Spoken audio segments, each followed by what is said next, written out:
Halo, bertemu lagi dengan saya David F. Saragi di sini dari Eledu ya, CEO dan founder Eledu, dan di saat ini tetap semangat, tetap sehat, tetap kuat ya, melewati badai pandemi.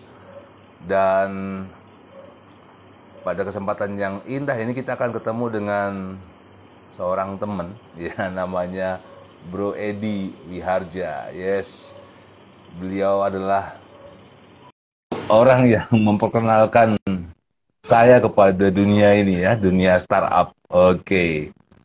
Nah, kita Kita tunggu. tunggu. Halo, Bang Hai, hai. Edi. Hai. Selamat pagi. Semangat pagi. Oke, suaraku aman? Aman, merdu sekali. Oke. Gimana Bang Edi, gimana, sehat ya? Sehat-sehat. Wah, ini pagi-pagi yang penuh sukacita dan penuh semangat nih. Yes, yes, thank you loh, bro, udah mau ngobrol-ngobrol sama Eledu, sobat Eledu nih di channel ini. Wah, ini satu kesenangan, kehormatan bisa sharing di Edu dan ngobrol bareng bersama brother. Oke, oke.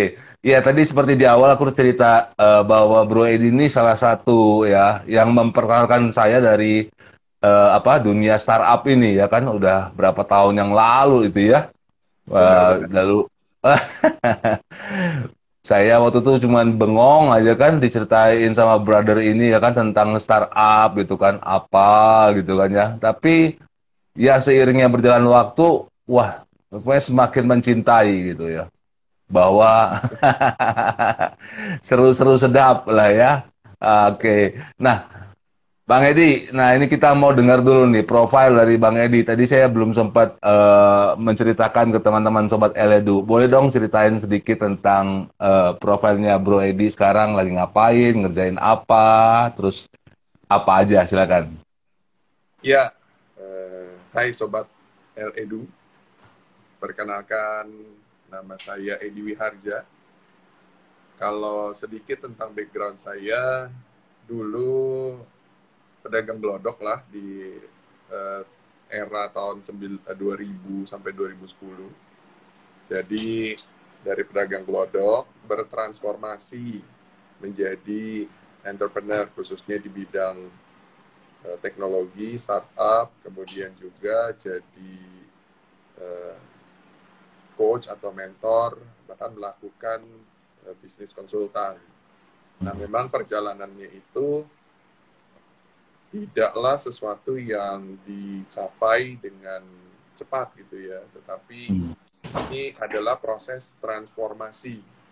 Nah, jadi kalau bagi saya proses transformasi itu dimulai harus dari mindset, dari pikiran, kemudian kita belajar, nah masuk di dalam tahap knowledge gitu. Di waktu tahap knowledge itu benar-benar kita menyerap semua ilmu gitu. Knowledge ini bukan ketika kita di kampus gitu ya, tetapi di luar dari kampus gitu ya, itu di Hmm. pekerjaan. Nah, ini knowledge-nya kita ikutin, kita serap, ikut bootcamp, ikut macam-macam lah, agar supaya kita mengerti, sama seperti yang tadi Bang David itu sampaikan, wah ini pertama kali startup apa? Iya sama juga Bang, saya juga Hmm. sama.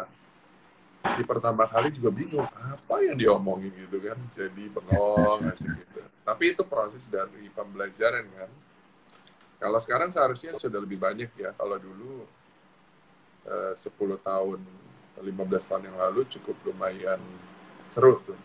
Dan kemudian setelah dari pembelajaran, masuk ke tahap yang saya namakan adalah skill. Hmm. Nah, waktu tahap skill ini adalah sesuatu yang kita harus nyemplung gitu. Kita harus jalan, kayak sudah belajar teori renang, kemudian sekarang nyemplung. Waktu nyemplung itu banyak banget proses-prosesnya. Dan Hmm. kemudian yang paling membanggakan itu, atau teringat lah ya, bukan membanggakan, yaitu masuk di dalam satu kompetisi yang nggak bisa dibayar pakai uang, hanya bayar pakai jerih payah gitu, hanya Iya. dengan deg-degan dan segala macam gitu kan. Wah, itu seru sekali masuk di dalam kompetisi, diterima di program Idea Box di batch kedua. Idea Box itu dari Indosat Ooredoo plus kerjasama dengan venture capital dari Kejora. Dan ini adalah satu pengalaman yang luar biasa. Dan kemudian lompat cepat, perjalanan itu harus diselesaikan. Kemudian dipercayakan membangun sebuah startup yang bersyukur juga nih bisa masuk muat ya di dalam TV gitu sebagai narasumber di salah satu TV berita satu, dan kemudian berterusan dipercayakan untuk masuk di dalam inkubator. Jadi punya inkubator. Nah, disitulah di IP Activator inkubatornya, dan di Plaza Semanggi tepatnya. Nah, disitulah mungkin cikal bakal menjadi LEDU atau dunia edukasi ya, yang dibawa oleh Bang David dengan tim, dan juga sama tuh tadi berarti proses pembelajarannya. Nah, kemudian naik kelas lagi setelah itu, yaitu mempunyai satu tahap yang saya bilang adalah tahap attitude. Nah, di mana dulu kita belajar, kita melihat, dan kita melakukan, dan sekarang kita menjadi orang yang men-sharingkan, mengajarkan, dan akhirnya itu bisa menjadi sesuatu yang lebih baik ya, dari income pastinya, kemudian juga dari personal branding, kemudian banyak bisa sharing gitu kemana-mana, sehingga itu adalah tahapan yang saya lakukan. Nah, sekarang apa sih yang saya lakukan? Saya adalah founder dari Impactner Startup Business School, dan juga saya menjadi bagian dari Gen Global, yaitu satu gerakan entrepreneurship yang ada di luar ya, di secara global, dan di Indonesia ini dipercayakan untuk memegang Startup Huddle. Nah, chapter Jakarta yang dimulai sebagai pilot project, kemudian nanti mungkin di kota-kota besar. Dan kalau ada yang berminat untuk menjadi head chapter untuk Startup Huddle, kita bisa diskusikan. Dan kemudian selain itu juga saya kerjaannya adalah kerjaan sebagai konsultan. Jadi bisnis konsultan, membantu pengusaha-pengusaha yang mungkin belum ready ke digital, dan sekarang kita bantu, dan ada banyak tawaran-tawaran yang saya bersyukur. Karena apa? Karena apa yang saya bangun kurang lebih sekitaran 20 tahunan lah ya. Nah, jadi mungkin itu sedikit tentang saya. Jadi kalau saya itu sekarang siapa? Saya adalah memposisikan yaitu startup coach, dan kemudian sebagai bisnis konsultan yang lebih terfokus kepada business development, mulai dari marketing sampai ya macam-macam lah. Kalau business development bisa kemana-mana. Mungkin itu ya yang saya bisa sharingkan dengan saya. Wow, jadi emang kalau brother ini ya, brother Edi Harja ini paket komplit lah ya, Sobat Eledu. Jadi karena saya tahu udah lama sekali ya, kita udah kenal udah 10 tahun ya. Kurang lebih itu dari awal sampai sekarang itu, wah saya bilang terus meningkat ya. Dan saya bilang konsisten lah. Luar biasa, thank you nih Bro Edi untuk pengenalannya ya. Dan topik kita pada pagi hari ini bro adalah kita mau ngobrol tentang masa depan startup bisnis Indonesia. Ya kan kita lihat ini gara-gara si pandemi COVID ini ya, kurang ajar ini. Ini banyak yang mau nggak mau tadinya startup yang lumayan besar ya, itu bisa survive, tapi ya mau nggak mau dia harus melakukan pengurangan karyawan, ya, merumahkan karyawan, ya kan, bahkan ada juga yang tutup gitu. Tapi saya sih melihatnya begini bahwa ya sebenarnya bukan hanya tentang startup ya, tapi banyak sekali perusahaan-perusahaan juga yang tutup juga gitu ya. Ya, Namun memang kalau kita lihat highlight-nya itu di berita itu startup ya kan yang tutup dan mungkin apa ya, ada juga yang merumahkan karyawan dan juga membahas tentang perubahan tentang yang tadinya disebut bakar duit sekarang nggak bakar duit gitu ya. ya. Nah, gimana kalau dilihat dari kacamatanya Bro Edi gitu ya, bahwa apa yang terjadi nih Bro, sampai-sampai ya tadi mungkin sebabnya karena COVID gitu ya, 2 tahun lebih ini gitu ya. Tapi kalau dari kacamatanya Bro Edi, apa yang sebab dan akibatnya gitu loh terhadap si startup yang kita dengar-dengar sekarang ini? Ya, memang benar sih yang tadi disampaikan bahwa sebenarnya bukan startup saja yang banyak pengurangan ataupun sampai tutup gulung tikar lah. Tapi karena memang industri ini cukup lumayan terlihat banget terkenal lah ya. Kategori startup itu tuh jadi jadi satu tren gitu. Nah, mulai Iya. dari itu semua tersorot ke sana. Hmm. Kalau dia sudah tersorot ke situ, berarti kan apapun yang dia lakukan banyak banget yang Iya. diperhatikan sampai detail-detailnya. Bahkan lebih cenderung kepada dibesar-besarkan gitu. Nah, jadi menurut saya Iya. yang terjadi dengan pemecatan, pengurangan itu adalah bagian dari perjalanan membangun sebuah bisnis kan pastinya. Jadi kalau disorotnya bukan dari startup, mungkin saya pikir akan lebih banyak lagi Hmm. perusahaan-perusahaan yang tutup, yang tidak berkembang dan segala macam dan akhirnya dan itu sebenarnya perusahaan-perusahaan yang sudah mempunyai banyak anak buah dan kemudian juga sudah cukup lumayan bagus gitu ya, tapi harus Iya. melakukan pengurangan-pengurangan itu.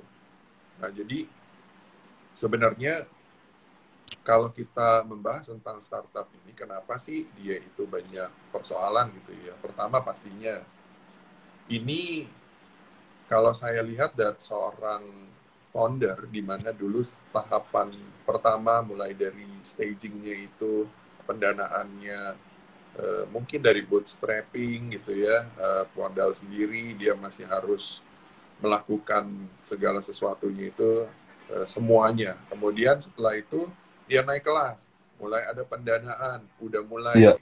sedikit lega. Padahal itu sebenarnya harus dijaga karena semangat startup itu kan selalu cepat bergerak ya, dan itu begitu kita nyaman gitu ya itu udah akan jadi persoalan. Dan Hmm. kemudian biasanya kalau founder-foundernya ini tuh kurang bisa berkolaborasi dengan yang lain, itu Hmm. akan menjadi sebuah persoalan karena manusia itu kan pasti punya keterbatasan di dalam pemikiran, di dalam Iya. ide dan segala macam gitu. Dan ketika dia bangun itu, dia harus juggling ya. Wow, dia harus di sini, harus di situ. Macam, wah ini ada guru kita nih, Bro Paulus nih ya. Ini keren banget nih. Thank you Bro Paulus.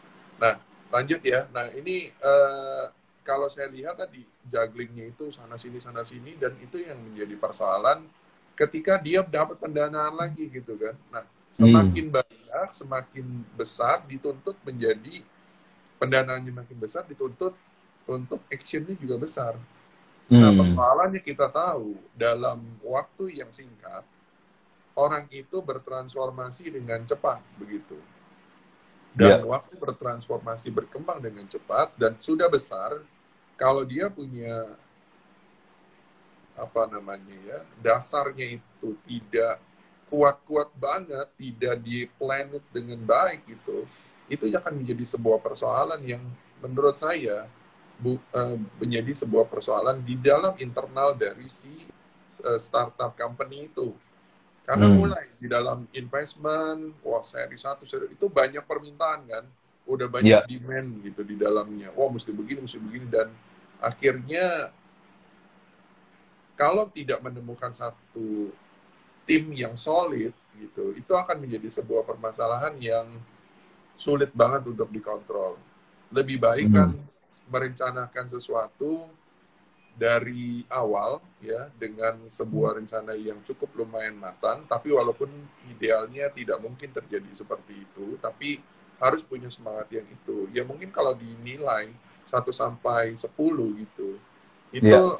planning itu mesti punya nilai 7 sampai 8 minimal. Jadi kalau Hmm. jelek planningnya itu akan bermasalah.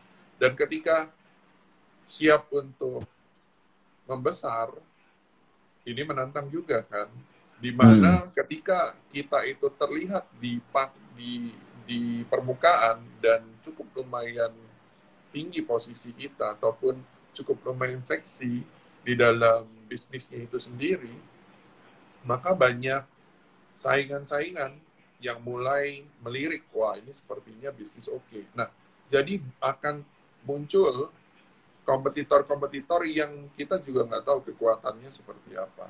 Cilakanya kalau kita mendapatkan sebuah kompetitor yang jauh lebih kuat dengan banyak persoalan, yaitu USP-nya itu dia kuat gitu ya, benar-benar bagus. Kemudian dia punya network yang luar biasa dan dia punya akses yang cukup lumayan eh, luar biasa ya, mungkin ke government ataupun ke internasional begitu.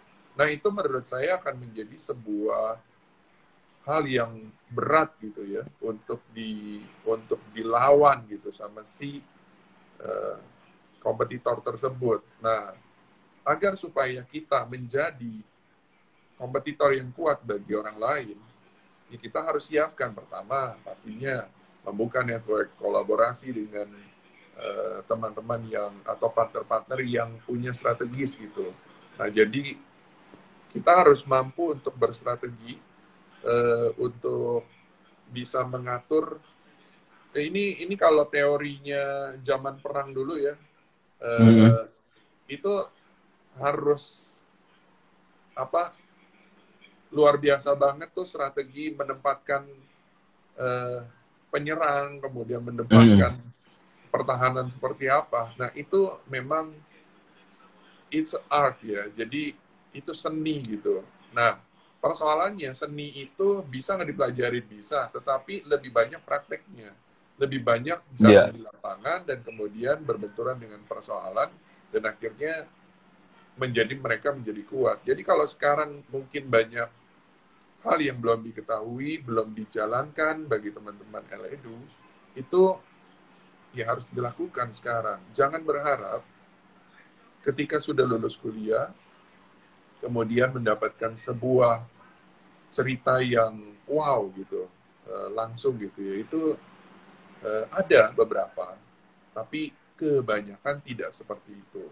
Jadi kita juga harus Hmm. punya impian yang besar, harapan yang besar, tapi kita juga harus tahu bahwa realita diri kita, strength-nya kita, weakness-nya kita, itu harus dipertimbangkan. Kurang lebih seperti itu. Yes.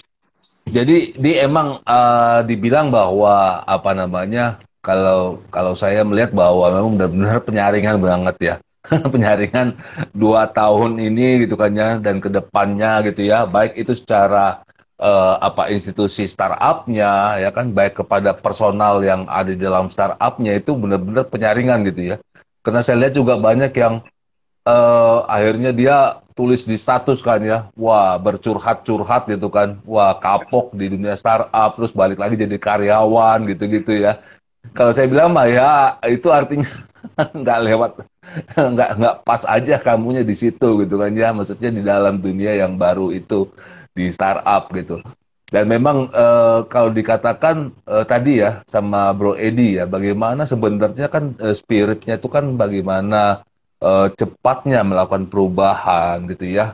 Itu terbukti gitu ya, Ya, orang-orang di dalam dunia ini tuh orang-orang yang sudah terbukti lah untuk cepat melakukan perubahan, pivot gitu ya, Betul. beradaptasi dengan situasi kondisi.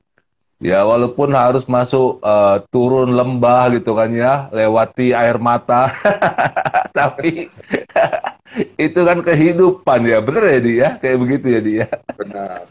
Tidak selalu mulus jalannya ya. Tidak selalu mulus jalannya. Iya, iya, iya, iya, iya.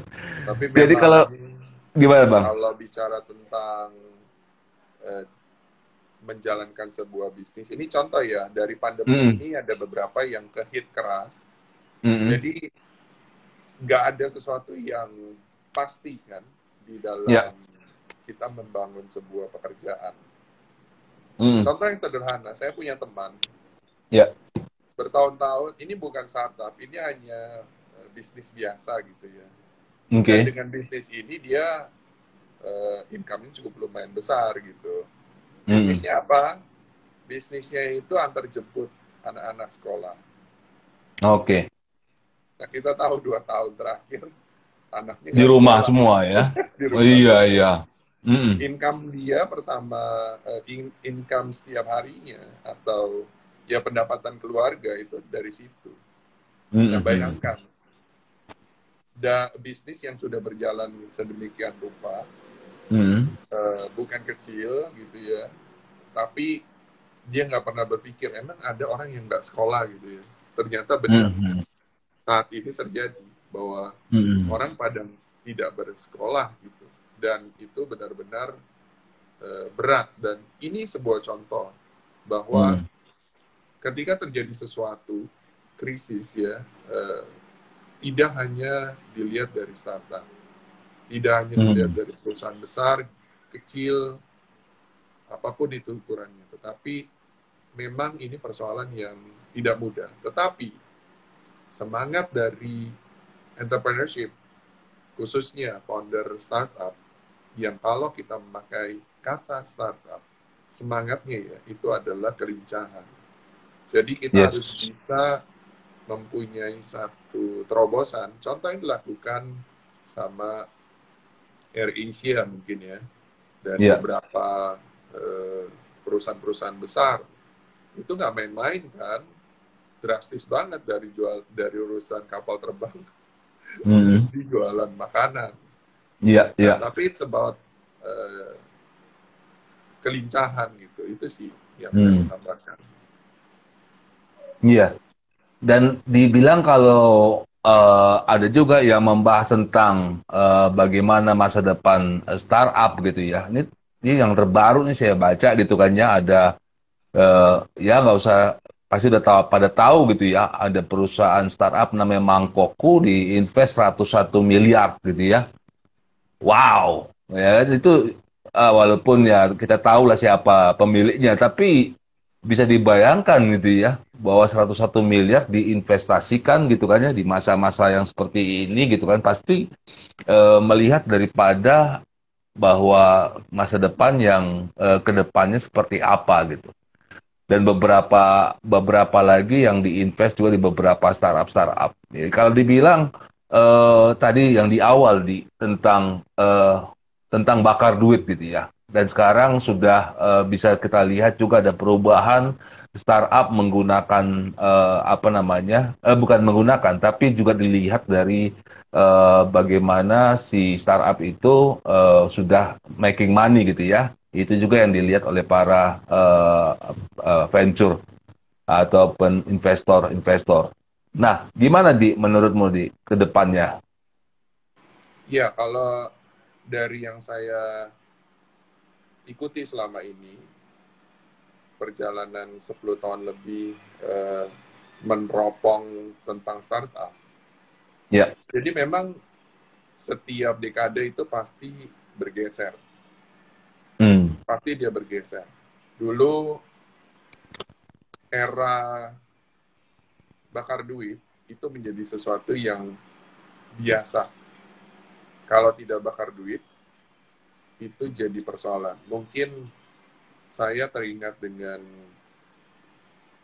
uh, saran atau masukan dari mentor ya, ya, Ya. ya kita tahu uh, mentor kita bersama itu Bang Andi Jain. Nah, dia Oh, itu ya. bilang Iya. kata-kata bakar duit itu bukan sesuatu yang tepat karena Hmm. mempunyai kesan negatif. Tapi Iya, saya iya. setuju, yaitu investment. Nah, Hmm. hanya investmentnya mungkin lebih sifatnya karena untuk memenangkan pasar dengan cepat, jadi kesannya itu investmentnya itu seperti buang-buang garam ke laut. Gitu. Tapi bukan Hmm. sebenarnya. Ini Hmm. sesuatu investment yang untuk memenangkan pertandingan dengan cepat. Iya, iya. Jadi lumayan uangnya banyak yang digunakan. Nah, jadi kalau bicara tentang investment tersebut, itu memang sesuatu yang harus gitu ya. Hanya Hmm. pelajarannya mungkin yang saya bisa lihat adalah karena mau memenangkan dengan cepat dan Iya, kemudian nilai tersebut besar juga dan saya tidak tahu apa yang terjadi di luar dari Indonesia ya. iya. Tapi kalau di Indonesia dengan eh, kondisi seperti itu, investment seperti itu, berarti itu banyak uang yang masuk ke kita gitu ya sebagai pengguna. Untuk customer acquisition-nya itu gede gitu dan itu Hmm. kan nggak bisa sembarang langsung dikasih-kasihkan ke orang-orang gitu. Dan itu memang selama ini kita sudah seperti diajarin kalau nggak ada Hmm. promo, nggak ada diskon gede-gedean, mungkin kita nggak mau beli. Tapi kalau Hmm. kita diberikan diskon, diberikan potongan luar biasa, Iya. itu sampai benar-benar dapat uang gitu untuk beli barang Hmm. gitu ya. Ya nggak kecil tuh, bisa sampai 1 juta rupiah gitu setelah Betul. diakumulasikan. Nah itu yang menyebabkan sebenarnya kebutuhan untuk menggunakan jasa tersebut atau produk tersebut itu sebenarnya tidak gede-gede banget, tidak benar-benar banget gitu. Dan ini gara-gara hype-nya lagi ke situ, trennya katanya si bakar duit itu lagi ke situ, ya sudah Hmm. semua. Tapi sebenarnya setelah perjalanan itu dan terlihat banyak sekali raport merah yang dari perusahaan-perusahaan startup itu mau Hmm. di level mana gitu ya.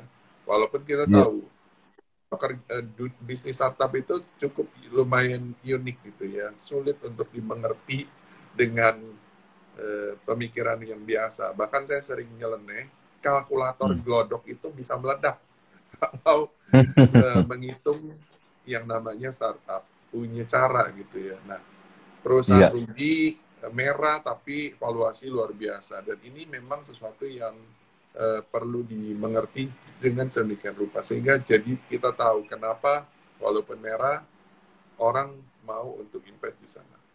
Nah, kemudian kalau bicara lagi tentang perubahan itu, si startup itu, nah sekarang yang era merah ini tuh sudah berubah gitu. Banyak dari Hmm. investor-investor yang sudah lebih berpikir bahwa ini nggak boleh merah gitu ya. Hmm. Hitungan di atas kertas pasti semua nggak mungkin merah, tapi perjalanannya betul merah. Merahnya sampai sampai kapan? Karena kalau Hmm. kita menilik dari bisnis yang pada umumnya, Hmm. membangun sebuah perusahaan pasti di awalnya itu merah gitu. Tapi merahnya ada beberapa waktu itu akan menjadi BEP ataupun menjadi hijau gitu ya. Nah, jadi kalau saya lihat ini perubahan-perubahan yang seperti ini sedang terjadi. Karena apa? Karena ternyata sudah tervalidasi bahwa produk atau jasa yang benar-benar tidak terlalu dibutuhkan ya butuh tapi nggak banget gitu ini seperti suplemen vs suplemen vs obat gitu Jadi kalau yang cuman suplemen saja itu tidak akan bisa bertahan. Tapi kalau ini adalah obat, yaitu sesuatu yang benar-benar harus ada, dan inilah yang akan menjadi profit gitu. Jadi kalau membuat sesuatu hanya suplemen, itu biasanya kemungkinan besar tidak bisa untung, harus dipancing dengan uang-uang yang diberikan sebagai customer acquisition katanya, atau marketing campaign. Nah, tapi sekarang dengan adanya pemikiran yang terbaru, yaitu masyarakat sudah tahu, semua sudah tahu bahwa segala sesuatu yang sifatnya itu terlalu banyak gimmick, itu akan ditinggalkan. Nah, dengan itu berarti cost untuk campaign harus benar-benar tepat sasaran, dan juga harus benar-benar terukur. Dan mungkin lebih mengerucut kepada siapa yang jadi target market.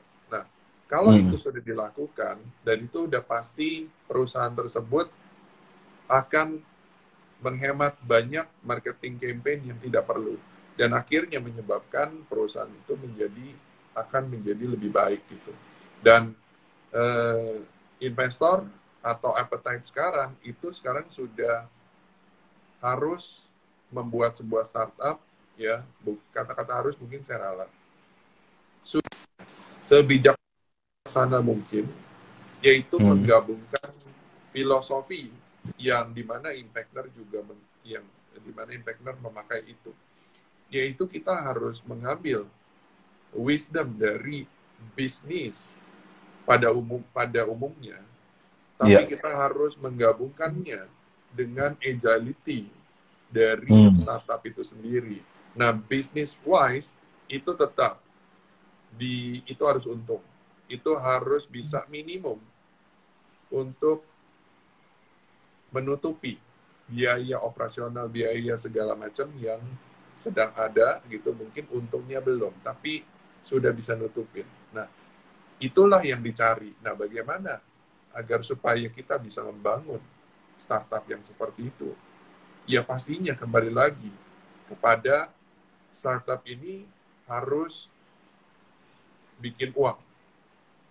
It's a business, gitu. Nah, jadi kalau memang ada yang masih membuat sebuah startup tapi dengan gaya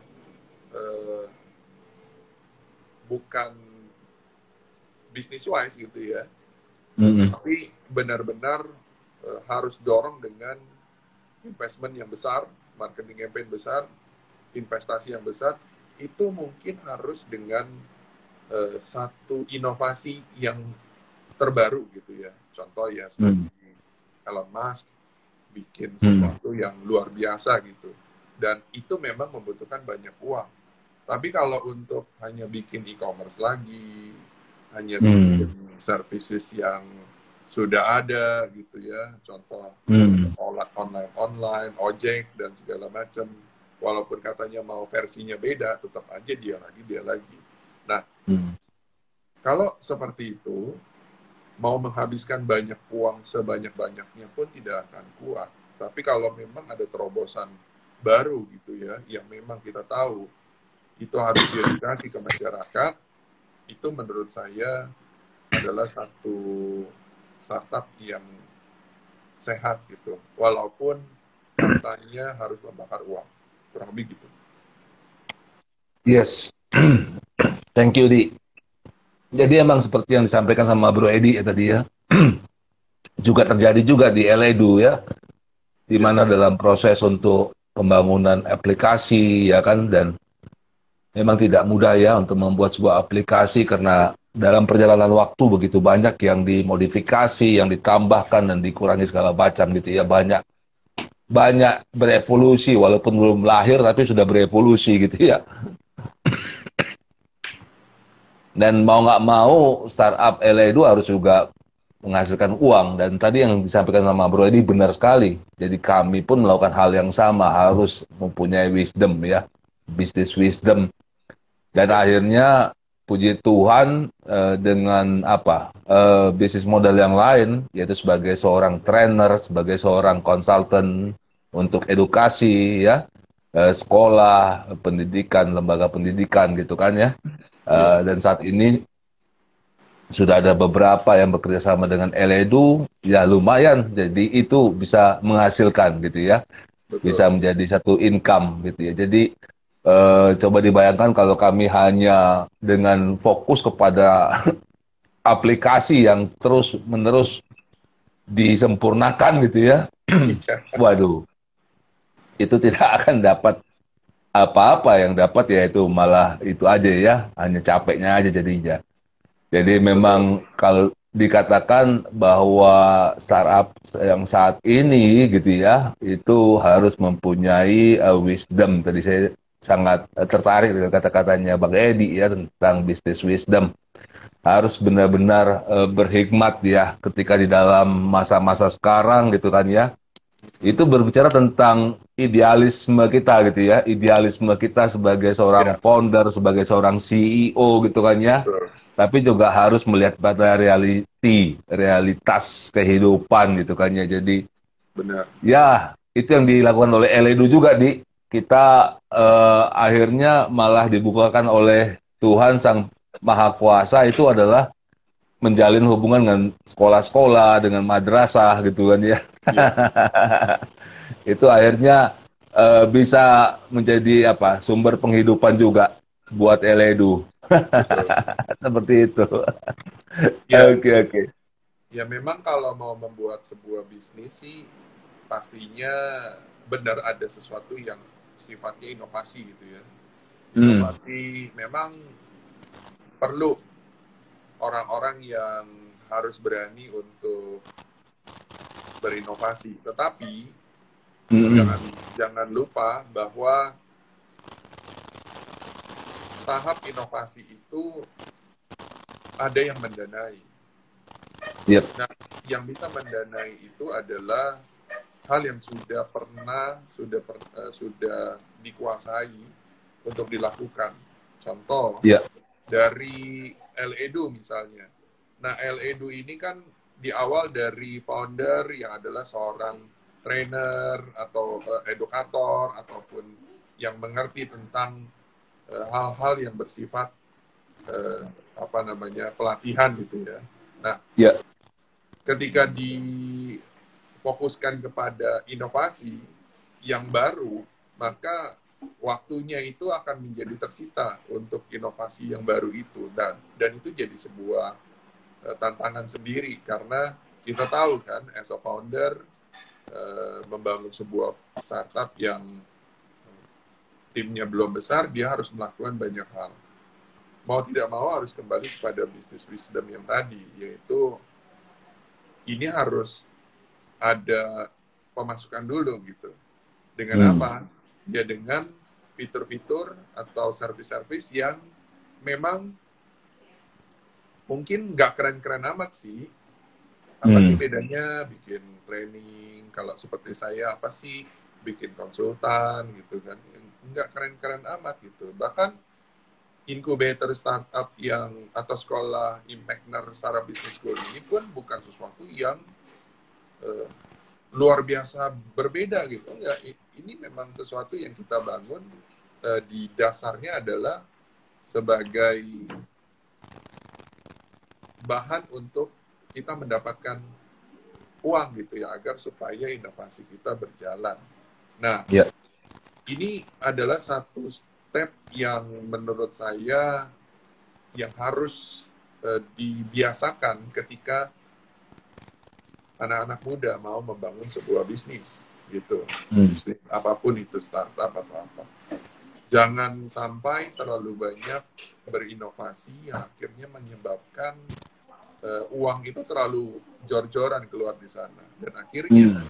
nggak tahan. Karena setiap inovasi, setiap perjalanan itu pasti akan terjadi uh, effort yang luar biasa gitu. Dan itu ujung-ujungnya butuh uang. Nah, kalau nggak ada yang ngedanain dengan benar, itu akhirnya menjadi sebuah permasalahan. Banyak sih banyak orang yang bercerita tentang begini. Kalian harus ngerti bahwa membuat sebuah inovasi itu butuh mencoba berkali-kali. You name it, Thomas Alva Edison, Yes. Alexander Bell, dan macam-macam gitu ya. Ya. Betul sih, mereka melakukan 1000 kali. Masalahnya duitnya siapa yang dipakai untuk melakukan Betul. research itu. Kalau tidak ada uang yang dipakai untuk menghidupi founder itu ataupun bisnis tersebut, itu pakai apa bayarnya? Nah, maka Betul. dari itu mesti jangan terlalu ngawang gitu ya. Wah, kita kan kayak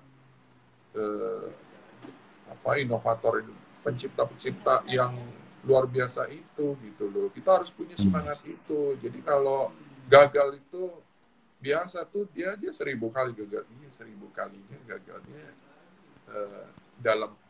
dalam tahap untuk mengembangkan satu hal gitu ya, yang kita kategorikan sebagai produk inovasi. Nah, menurut saya itu yang harus diketahui juga, bahwa semangat berinovasi itu harus luar biasa, harus ada dari setiap diri kita. Kemudian pivot itu biasa, karena pivot itu teman baiknya para founder. Kemudian bisnis yang menjadi sumber pendanaan untuk berjalannya bisnis itu sendiri, itu harus benar-benar diwujudkan gitu. Kalau enggak, nanti akhirnya sifatnya mimpi saja, nggak pernah bangun-bangun. Yes. Kurang lebih kayak gitu. Yes. Mantap, Bang. Mantap. Yes. Tadi dari awal Bang Edi juga ngomong tentang mindset ya. Jadi Eledu ya juga mempercayai bahwa karakter itu terjadi dari satu proses ya, Bang. Berawal dari mindset ya kan, lalu jadi tindakan, tindakan jadi kebiasaan, dan kebiasaan jadi karakter gitu ya. Nah, itu yang terjadi gitu kan, bagaimana ketika mindsetnya benar, ya tindakannya benar, kebiasaannya benar, dan jadi karakter yang benar gitu.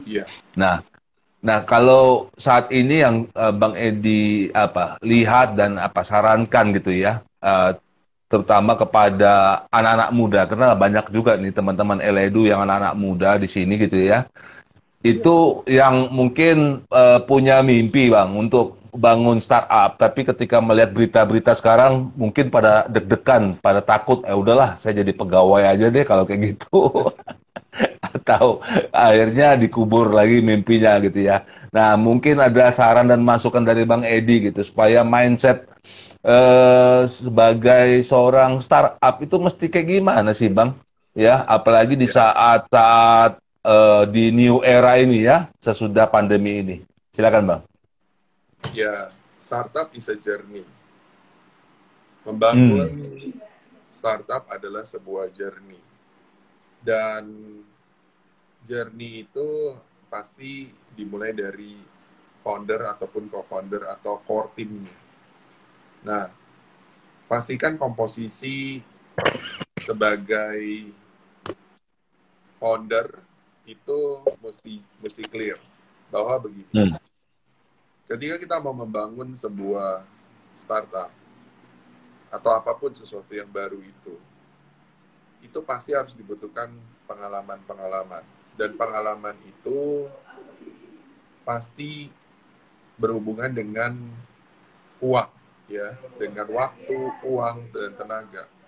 Nah, kalau teman-teman Eledu yang punya uangnya cukup, gitu, ya mungkin uang no issue lah ya, berarti hanya masalah pengalaman dan waktu. Dan itu boleh langsung dibikin gitu ya, karena uangnya sudah ada. Tapi bagaimana kalau yang tidak ada, tidak mempunyai uang, tapi punya pengalaman? Nah, itu berarti dia lebih aman tuh, karena dia bisa juga mungkin pengalamannya kalau dibilang sudah punya mungkin belum banyak. Jadi dia bisa juga merapat dulu, ya ngikut dulu di dalam startup. Mungkin di awal positioningnya jelas, masuk bukan untuk sebagai karyawan, tetapi masuk untuk persiapan, bertransformasi, mulai dari mindset digaji menjadi mindset menggaji gitu ya. Nah, jadi transformasi itu harus dipersiapkan. Kemudian kalau punya banyak waktu, berarti punya banyak pengalaman, punya banyak uang, yang menurut saya ini adalah sesuatu yang langsung dijalankan. Karena apa? Karena banyak waktunya kan, pengalaman dan uang sudah, dan jadi dia tinggal melobi-lobi, tinggal cari-cari orang-orang yang tepat gitu ya untuk membangun bersama-sama. Dan nggak perlu takut dan tidak perlu khawatir. Kenapa? Bisnis mau dari zaman dulu sampai zaman sekarang juga sama. Saya ceritakan sedikit tentang dunia pedagang gelodokan. Pasti kalau kalian pernah datanglah ke Mangga 2, ke kota-kota yang ke bagian-bagian pusat-pusat yang jualan kayak baju di TC gitu ya, di Mangga 2 gitu, gelodok itu coba deh. Begitu nginjekin kaki di sana, yang dilihat apa? Pokoknya cuma satu, enggak kan? Pokoknya banyak banget sampai kita bingung. Produknya kalau dibilang beda-beda sekali kan? Enggak juga. Nah, di situ berarti kompetisinya luar biasa kan? Betul. Nah, maka dari itu, semangat pedagang gelodok itu menurut saya sebuah semangat yang luar biasa. Dia masuk ke sebuah medan tempur setiap hari antara temen beneran dengan bukan temen itu udah nggak jelas, karena setiap hari pertempurannya memenangkan orang-orang yang datang. Jadi nggak usah takut, tidak perlu takut, karena di bisnis pada umumnya juga sama. Kalau kita bikin bisnis yang di dalamnya itu nggak jadi pusat, ya nggak ada kompetitor, bagaimana juga orang bisa tahu? Bagaimana juga orang bisa kenal? Karena ya mungkin itu satu-satunya, benar sih unik di situ satu-satunya. Tapi trafficnya nggak akan banyak, nggak akan tahu orang di situ. Dan kamu punya effort yang luar biasa. Persoalannya punya uangnya atau tidak untuk membangun itu. Dan jika effort kamu sudah luar biasa dan kamu adalah trendsetter di situ, dan akan masuk lagi orang-orang yang punya lebih besar powernya untuk buka usaha yang sejenis, dan itu terjadi lagi persaingan yang sengit. Jadi dimanapun kita ada, mau di buka pedagang biasa ataupun membangun startup, kompetitor mah pasti ada, tantangan pasti banyak. Maka dari itu persiapkanlah diri kita, yaitu mulai dari mindsetnya. Mindsetnya harus bisa menjadi seorang mindset champion, di mana mindset tersebut harus benar-benar dipahami, yaitu ada dua hal mindset champion, yaitu dia punya growth mindset dan juga dia harus mempunyai satu yang namanya coachable, di mana mereka harus bisa memposisikan diri dia sebagai orang yang akan atau bisa menerima masukan dari para mentor ataupun para coach. Karena dengan begitu, baru orang ini bisa menjadi pemenang. Kurang lebih itu sih yang saya bisa berikan untuk teman-teman LEDU, menjadi seorang entrepreneur, menjadi seorang founder. Dan kalau hari ini belum siap menjadi seorang founder, menjadi seorang entrepreneur, mungkin boleh dipelajari kuadrannya Robert Kiyosaki. Mulai dari employee, no problem. Menjadi self-employee, kemudian menjadi pengusaha, dan menjadi pebisnis. Mungkin itu tambahan dari saya. Yes, mantap, mantap. Yes, jadi Sobat LEDU gitu ya, ini teman kita ini ya, Brother Edi ini juga seorang coach ya. Jadi silakan yang juga punya kerinduan mau di coach juga ya, bisa tuh. Follow IG-nya ya, edi.wiharja ya. Silahkan kalau mau nanti tanya-tanya gitu kan. Karena saya sendiri ya ini saya sebagai apa ya saksi ya, saksi hidup gitu ya. Bagaimana waktu itu malam-malam ya kan, hari Senin dan Kamis pulang Malam. kantor sampai malam ya kan. Yes. Wah itu di coach sama orang-orang hebat ini gitu ya. Wah Yes. mau pitching ya kan dengan semangat, wah tahu-tahu dikasih merah semua ya kan, tapi tetap semangat Tetap ya, semangat.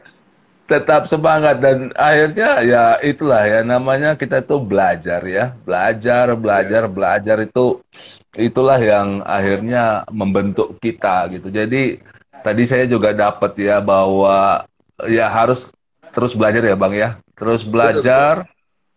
Tidak ada kata berhenti dan saya senang tadi kata Bang Edi bahwa startup is the journey. Jadi nggak ada yang namanya, waduh saya udah berhasil jadi startup bisnis gitu, Yes. enggak. Tapi itu perjalanan ya terus yang continue gitu kan ya.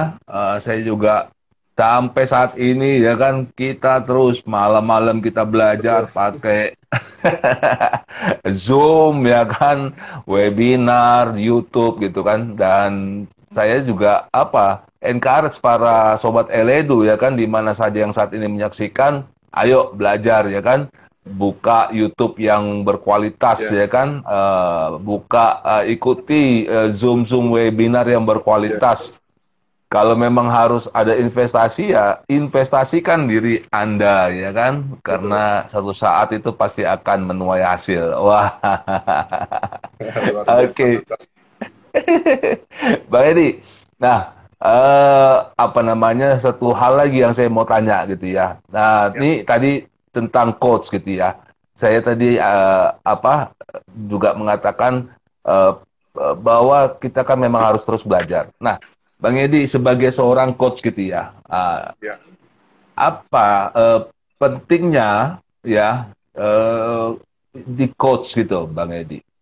Eh, kita apa pentingnya, apa faedahnya, maksud dan tujuannya apa, sehingga seseorang baik itu yang mau memulai sebuah startup atau jadi seorang entrepreneur, Ya. apa faedah buat mereka, apa pentingnya mereka itu di coach? Silakan Bang Edi. Iya. Kita harus tahu coach berbeda dengan mentor, berbeda Hmm. dengan advisor. Nah, coach ini adalah satu, menurut saya, profesi yang luar biasa menarik ya. Dan saya bersyukur sih bisa mendapatkan pencerahan itu gitu. Dan Ya. memang coach ini dibutuhkan oleh siapa? Di stage apa? Itu sebenarnya coach ini dibutuhkan di yang paling benar-benar butuh ya. Itu di stage Hmm. awal. Ketika kita mau Hmm. membangun sesuatu, itu di stage awal sampai dia stage yang menengah ya itu, tapi ketika dia sudah di stage menengah ke atas bisa iya bisa tidak, saya Hmm. tidak akan menjawab dari awal sampai akhir itu butuh coach. Menurut saya coach itu dibutuhkan di step itu, karena coach itu lebih fokusnya adalah membangun orang itu. Orang itu harus bisa, bukan si coach yang jago. Bukan si coachnya yang makin jago gitu. Tapi orang itulah yang harus jago. Nah, apa yang coach punya ini pastinya hanya satu fokusnya, yaitu membangun orang tersebut. Jadi kalau dia adalah seorang founder dan dia di coach, itu biasanya ilmunya, potensi dari orang tersebut tuh itu keluar luar biasa gitu. Dan ketika terjadi hal yang luar biasa keluar itu dia akan jalan sendiri. Nah, coach ini bukan motivator, tapi coach Yes. lebih kepada benar-benar orang yang membantu untuk agar dia bisa melihat jauh ke depan dan memastikan yang dia lihat itu itu sesuatu yang benar ya, Hmm. yang nyata gitu ya. Jadi Hmm. impian harus dengan kenyataan dan itu harus balance gitu. Nah, coach ini pasti orangnya harus seseorang yang mengerti dulu di industri itu. Saya tahu sih banyak Hmm. banyak yang bilang bahwa coach itu bisa lah semua gitu ya untuk industri apa. Tapi saya lebih idealisme gitu bahwa sebagai seorang coach itu dia harus ngerti di industrinya. Bagaimana kalau saya adalah seorang coach atlet misalnya, tapi saya nggak pernah di atlet, hanya strategi-strategi aja terus itu akan mengarahkan ke sebuah hal yang salah gitu. Nah, jadi coach itu fokusnya membantu orang tersebut untuk agar potensi dari diri orang tersebut itu keluar dan maksimal. Dan setelah itu baru mungkin bisa dibutuhkan atau tidak. Tapi biasanya coaching itu ada 3 bulan pertama mereka itu masih belum ngeh gitu, belum dapat gitu. Hmm. Itu Hmm. biasanya durasinya 1 tahun, 2 tahun, jarang sampai 2 tahun, 3 tahun ke atas. Makanya coach ini cukup lumayan pekerjaan menurut saya yang ya satu pekerjaan yang baik gitu ya, yang noble Ya. gitu karena dia benar-benar berharap si coaching-nya ini menjadi sukses. Karena waktunya itu tidak bisa panjang, tapi memang ada beberapa yang panjang, mungkin karena waktu dan segala macam dari si coaching-nya. Tetapi intinya Hmm. adalah sebagai coach itu dia melatih apa yang ada di dalam mindset. Coach bukan orang yang disuruh untuk melakukan, tapi coach itu membantu kamu melakukan pekerjaanmu dan make sure pekerjaanmu itu on the track. Goalnya clear, job desk-nya clear, targetnya clear.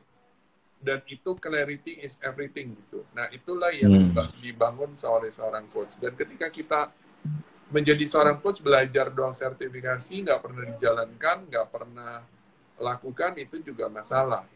Nah, make sure kalau mau cari coach, coachnya itu adalah coach yang minimal tuh pernah atau memang sudah jalan di industri itu. Hmm. Maka dari itu, saya memposisikan diri saya adalah startup coach, bukan coach bisnis, karena bisnis itu sangat luas sekali. Jadi saya startup Hmm. coach, kurang lebih begitu. Joyce, thank you Bang Adi. Thank Sama-sama. you Bang Adi. Yes. Kenapa saya tanya tadi hal ini? Ini sangat penting ya, karena saya merupakan yang mendapatkan faedahnya. Jadi saya mau nyampaikan buat sobat Eledu yang saat ini mungkin jadinya takut atau khawatir untuk memulai sebuah bisnis, startup dan lain sebagainya karena berita-berita yang dibaca dan segala macam yang dikonsumsi gitu ya. Iya. Seperti dari dikatakan mungkin terlalu dibesar-besarkan atau dilebih-lebihkan gitu kan ya. Iya. Yes, saya bisa menyarankan yang tadi saya tanyakan bahwa tidak ada salahnya engkau ya kan itu masuk ke dalam coach ya kan di coach gitu ya kan oleh coach yang handal gitu kan sehingga bisa benar-benar dalam perjalanannya itu dalam journey-nya tadi itu melakukan hal yang benar gitu kan ya. Dan tadi sudah dijelaskan sama Bro Edi gitu kan ya, bahwa faedah daripada di coach itu seperti apa. Jadi, yes, karena saya yang sudah makan hasilnya, jadi saya sangat menyarankan ya, recommended sekali buat memulai sesuatu bisnis itu saudara-saudari butuh di coach. Oke. Thank you Bang, so wah much. ini waktu benar-benar apa? Tinggal sedikit, tapi saya ya bukan apa ya eh, minta gitu. Ada closing dari Bang Edi sesuai dengan tema kita ini tentang masa depan startup bisnis Indonesia. Silakan, Bro Edi. Ya, tentang masa depan bisnis startup Indonesia bagi para teman-teman LEDU yang mau membangun, satu, jangan pernah berhenti untuk berinovasi. Iya. menjadi kreatif, dan jangan pernah takut dengan kegagalan. Nah, Iya. kegagalan harus kegagalan yang terukur gitu. Nah, kok gagal terukur Hmm. ya? Maksudnya jangan berpikir eh, mereka aja 1000 kali gagal. Kita nggak punya 1000 nyawa. Kita Hmm. punyanya nyawa yang cukup terbatas. Nah, Hmm. terbatas kata orang, kalau belum gagal, belum sukses lah ya, tapi Hmm. ada hal-hal kecil, gagal-gagal kecil, itu kecil-kecil itu tuh jumlahnya tuh nanti kalau di 18 kali, 20 kali itu nanti udah hilang. Jadi tinggal kesuksesan aja. Jadi kalau belum Hmm. 18 kali, ya hitung dulu nih. Nanti teman-teman hitung nih ya. Udah berapa? Oh, bikin sate taichan, oh 1 kali gagal. Bikin jualan soto, oh, oke, nggak kenapa 2. Nah, segitu banyaknya dihitung ya. Nah, nanti dilihat deh. Sudah mulai semakin semakin berpengalaman, nanti tingkat kesuksesannya semakin besar. Hmm. Gitu. Jadi itu saja, jangan takut gagal. Kegagalan itu adalah wajar. Semua pernah gagal. Tapi lebih berbahaya lagi kalau takut berusaha. Hmm. Karena udah pasti gagal. Yes, yes, yes, yes. Kurang lebih begitu sih closing remark dari saya. Dan jangan Hmm. pernah berhenti untuk belajar, mengikuti program ataupun hal-hal yang isinya daging. Daging apa, Bang? Daging as. Khas dalam. As dalam. Itu saja dari saya. Terima kasih. Oke, oke. Thank you banget Bro Edi. Thank you. Big Thank applause you so buat much. Bro Edi. Sukses selalu Sama-sama. juga. Semua yang dilakukannya berhasil. Terima kasih. Yes, thank you udah jadi sharing hal-hal yang luar biasa pada siang hari ini buat Sobat Eledu.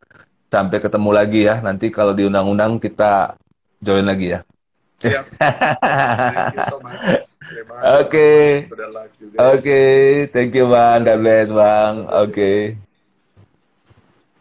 Oke, Sobat Eledu itu ya dari brother kita, Bro Edi Wiharja, ya kan? Wow, yang kelewat silakan nanti bisa lihat di Instagramnya Eledu atau di channelnya YouTube-nya Eledu gitu ya. Bener-bener apa yang kita omongin pada siang hari ini ya kan kita nggak bisa ngelihat dari sisi negatifnya ya saja gitu ya. Banyak hal yang terlalu dibesar-besarkan ya, terlalu wah kayaknya semuanya startup akan mati gitu kan ya, akan hancur, akan gulung tikar gitu kan ya. Kita bisa melihat dari sisi hal-hal yang lain, dari sudut pandang positifnya.